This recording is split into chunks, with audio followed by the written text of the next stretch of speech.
बयनिकारु ए शाढ़ी किना है। एटा हूँ खंडुआ पाट शाढ़ी। तो यहाँ टिके पतला बॉर्डर अच्छी। ये जो टेम्पल बॉर्डरटा छोट अच्छी किंतु यार जो बॉडी पार्ट अच्छी एटा बहुत सुंदर। तो आंचल भी बहुत सुंदर। एथिरे ब्लाउज पीस आसेनी। आंचलटा सब बड़े सुंदर हुए किंतु ब्लाउज अलग आसे। संबलपुरी रो ब्लाउज पीस आसे से गुड़ाक किणिकरी माने ब्लाउज तैयारी करी हबो।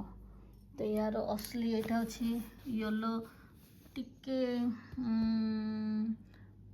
येलोटा बहुत सुंदर अच्छी एटा।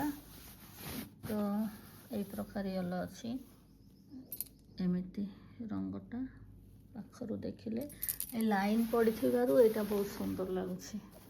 एटा गोटाए खंडुआ पाट हलदिया शाढ़ी। हलदी शाढ़ीटा सब बड़े शुभ हुए। पूजा ओकेजन जे कौनसी जगार पिंधि पारिबो। तेणुक एटा किणा है।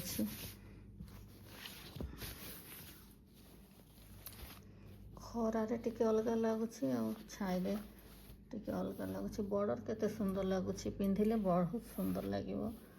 एटा सीनियर लोक मान को दिया जाए। गिफ्ट रे भी दे पारिबो। गिफ्ट निज पाई भी पिंधेबो। जे बयानिका दामटा होछि एतिकी किंतु टिके डिस्काउंट थिला।